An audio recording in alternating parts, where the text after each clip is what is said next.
Hello, I'm Mariam Qasim, and this is my Lab 1 charge tapes for Physics 2. For our introduction, the purpose of this lab is to find out how much excess charge is on one charge tape. So we're basically monitoring the charge transfer between two pieces of tape.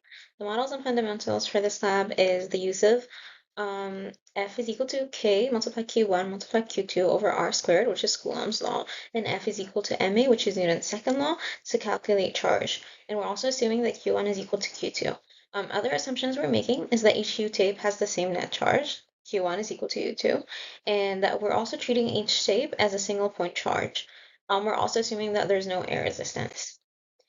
For preview of results, the tapes were positively charged, they repelled each other, and they both had a charge of 7 times 10 to the negative 9 coulombs.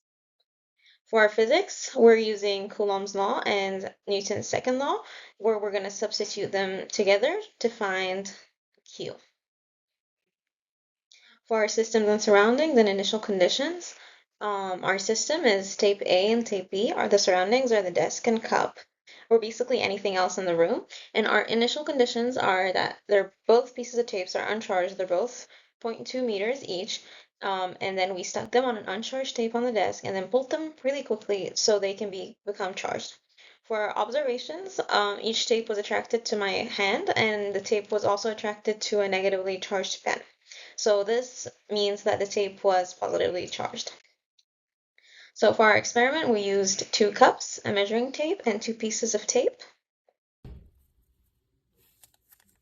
As you can see, they repelled each other and there was a displacement. So the procedures was to make both tapes charged, the neutral tape stuck to the desk and pulling one really quickly from on top. And then we're balancing one of the tapes on the cups. And then we're bringing the other tape close to the hanging tape and we observe the reaction. And in this case, they repelled each other.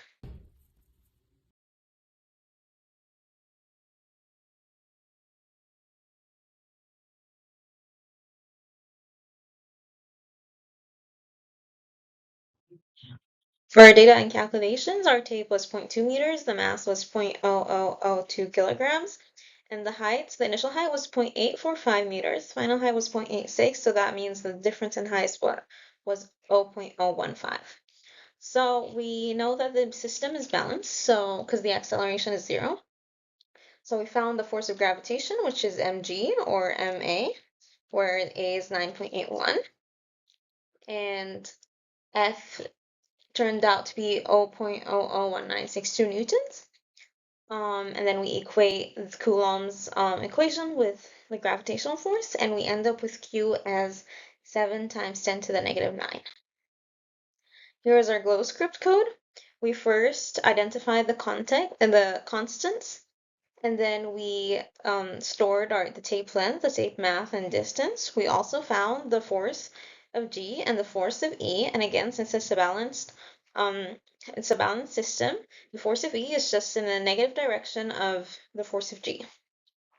We then found Q, and we made our both sphere objects. We made them of charge Q.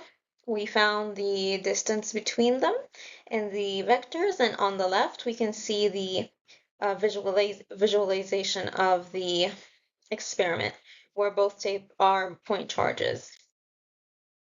So for the similarities and differences between them, we got the same exact result for both. So that just means that the calculations were correct.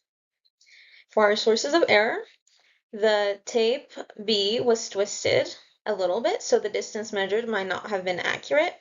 Secondly, charge isn't equal on both tapes. This was an assumption at the beginning. Thirdly, charge on the tape isn't uniform. And fourthly, tape could have gone in contact with a neutral object like my hand, and it could have lost charge. So for our discussion, what if electrons had a positive charge and protons had a negative charge? What would change about the observations you made with your tape and other charge objects? So the observation would have been the same because like charges repel anyways. The only difference is that it would have been that the tapes repelled the negatively charged pen rather than attracting it. And why is it important to handle the charged tapes as little as possible? So what happens, what happens when the charged tapes come into contact with your hand or other objects. So the tapes would gain back electrons if they're contact with neutral objects, causing them to neutralize as well. So to maintain the accuracy of the experiment, contact should be avoided. Thank you.